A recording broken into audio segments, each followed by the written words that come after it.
What's up, guys? How's everybody doing today? It is your favorite woodland creature, Otto, and guess what I have for you today?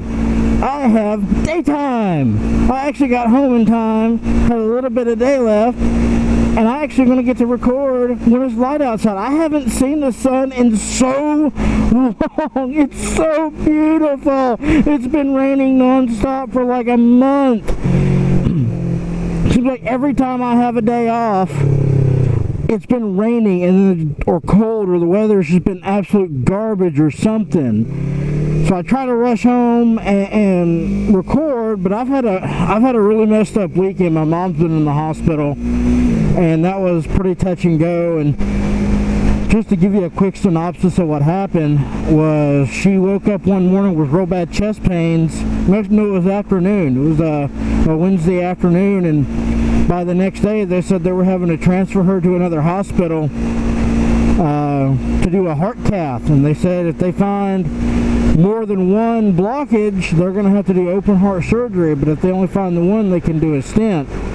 So of course I'm freaking out because I love my mom. I'm really very close to my parents, both of them, and you know, so I haul ass down to the hospital she's at, and they did the cath and everything's fine. She had one artery that was blocked and put in a stent.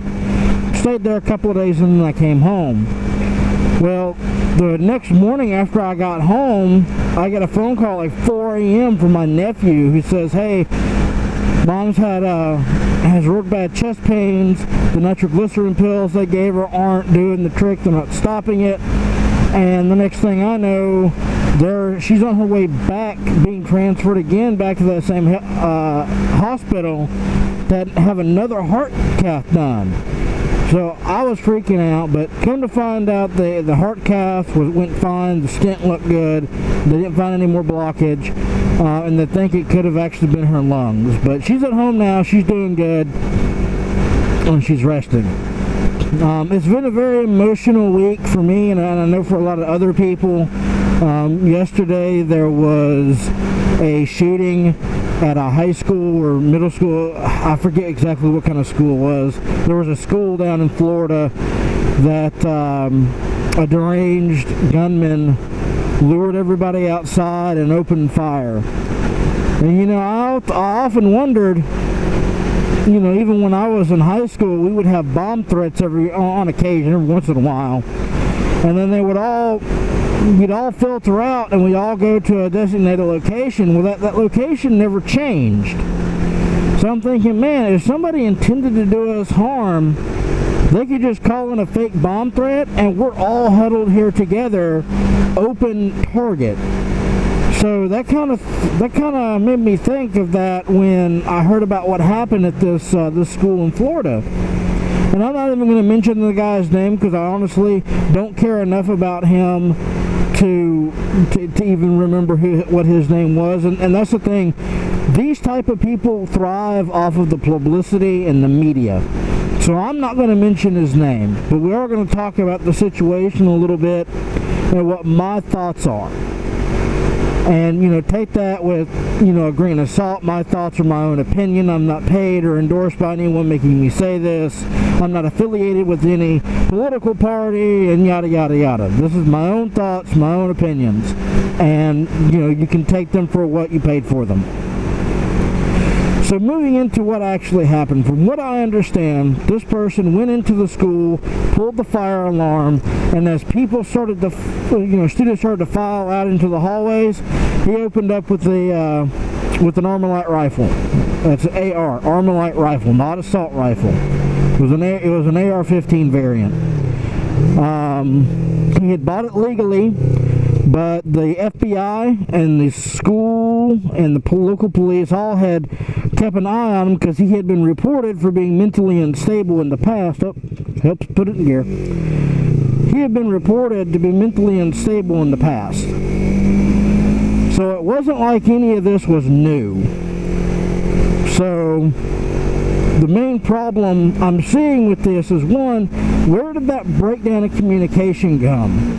Now I know that he had put out a YouTube video some time ago said he wanted to be a professional school shooter and all this other stuff, and the FBI had seen that, but something about they weren't able to link it to this particular person.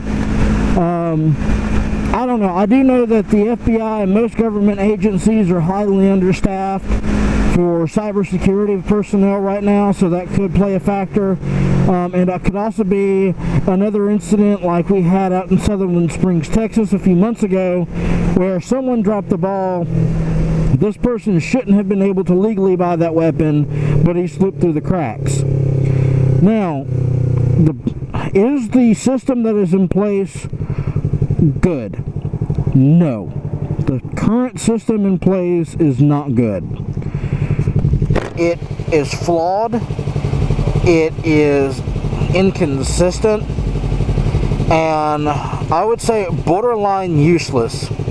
There are 300 million guns in this country that we know about. At least that's the number I've heard throw around. If you know it to be a different number, post it in the comments. I'm not sure. But let's just say for argument, there's 300 million. So that's a lot of guns. Most states do not require a background check or any type of criminal investigation to sell your gun from one party to another. And I get that. I understand that, you know, some people would like to change that. And I'm not totally against the idea. My problem is no one's come forward with a legitimate way to enforce it. A registration is not going to work because, as we've seen in the past, like in Colorado, when I think it was Colorado, it might have been one of those other states, I forget, but I think it was Colorado. Someone will correct me if I'm wrong. But at any rate, they had a gun registration that nobody signed up for. They said there was only like 4% participation in the gun registry. When they were going to have the cops to start serving warrants, they found out half the cops were on the list. So people don't like gun registrations. And I can understand why. Gun registration could potentially lead to confiscation. I don't think that would be the case in the United States right now. Not in my lifetime. But rights fade away in a slow, eroding manner. No one just shows up one day, knocks on your door, and says, hey, we're going to take your guns. They're going to whittle it away because that's the only way to do it. But I digress. So moving further into the system, you've got the communication issue. You've got the FBI, they've got their information, they've got local police have their information, and for some reason there were no flags on the background check that the gun store had to call in that would have made them think, hey, maybe we shouldn't sell to this guy. You know, that, I mean, yeah, we're getting into some dangerous territory. I know you got, you Second Amendment hounds, I know how you are. I'm a Second Amendment supporter. But we have to find a medium where the Second Amendment is intact without taking unnecessary risk. And that line is very, very blurred. And I completely accept that, and I understand where both sides of the argument are coming from. But the problem is you have to base your argument in fact, and that's one thing that people aren't doing because we can't even get on the same page as to what the issue is. One side of the argument says is that you know, access to guns is the issue. The other side of the argument says mental health and crazy people are the issue. And then you have people like me who are like, yeah, they're both issues. But until somebody wants to sit down at the table and have a rational conversation with more than we need common sense gun control, if you can't tell me what that means, then I don't put a whole lot of weight on your opinion. That's just how that goes.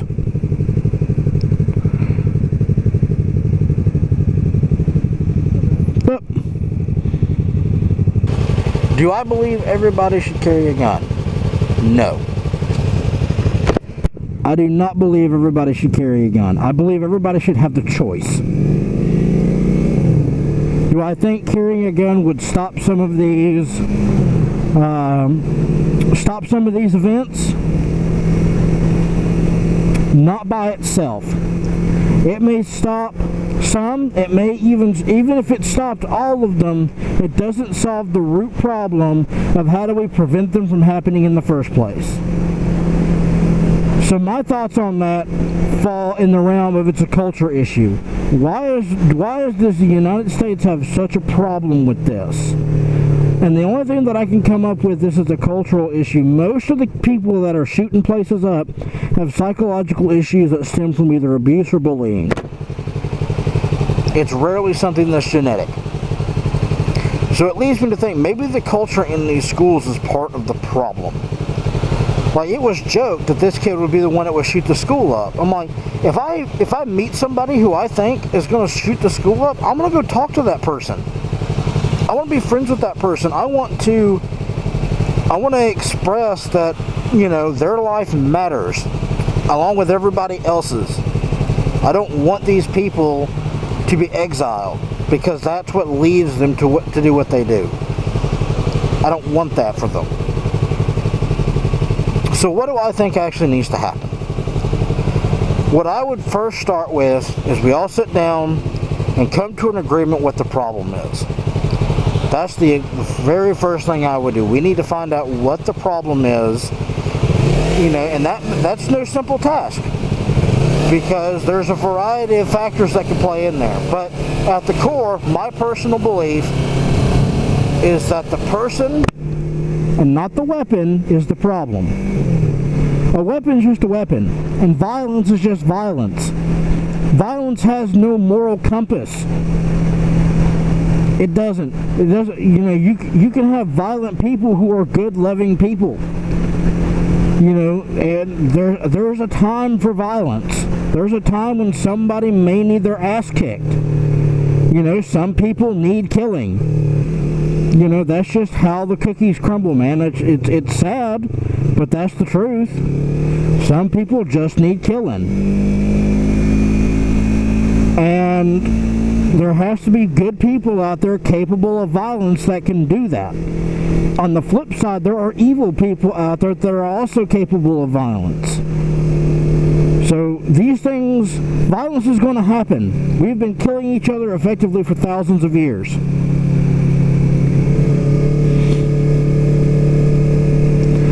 Something else that we need to explore is the idea that, you know, maybe body armor for kids and backpacks is not a terrible idea. I know a lot of people say, you know, we shouldn't have to live in a world where that's something that needs to be considered, and I agree. But until we live in that world, these are the hands that we've been dealt, and this is what we have to work with. You know, you can't just ignore the facts because that's not the world you want to live in. But we need to quit making schools soft targets. People target these places because they know they can get the maximum body count because there's the least amount of resistance. You know, nobody goes into a gun store and starts to shoot the place up with the intention of getting their name in the paper. You know, at least not nationwide, except for maybe in the dumb paper. You know, you're gonna shock and awe people, and you can't do that if you're dead. Well, at least not without killing a bunch of people in the process. And that's what people need to remember is if somebody wants to kill you, they're going to try. Just like if somebody wants to kill a whole bunch of little kids in a school, there's tons of things they could use to do it. Bombs, you know, poison gas, a gun, a sword, a knife. But we've gotten into this mentality in the United States that violence is wrong. Violence is not wrong. Violence is just violence. When this guy pulled up to the school and started shooting people, they were defenseless. Nobody came to their aid. Nobody. The only person that could do anything was the PE coach. He used his body as a shield to protect his kids, and he lost his life in the process. That man is a hero to me. That man is a fucking warrior, and he deserves a warrior's send-off. That man said, no, not today, not my kids. Threw his own life away to protect the kids that weren't even his. That he probably didn't know more than just a couple of years. And I'm sure that man had kids of his own. He had a family of his own. But he made a conscious decision to protect those around him rather than save his own skin. To me, that's a warrior. That's a hero in my book. So my thoughts on this are a little all over the place, I know. It's a little hard to comprehend all of this. But the simple fact is, in my opinion, is we need to stop making our schools hard targets, protect our kids with body armor if we have to, increase the communication between law enforcement agencies, and put in processes into place to flag people that have potential mental issues, to let gun manufacturers or gun dealers know, hey, this could be a potential issue. And then we need to sit down and have a conversation about the real problem in this country. And the guns are not the issue. You can't legislate a gun to be good. You can't legislate the guns away in this country. There's too many of them. Even if you were to ban every gun in this country, you would never have enough manpower or logistical ability to collect them all. And people will not do it voluntarily. Because you take the guns, people will move to knives.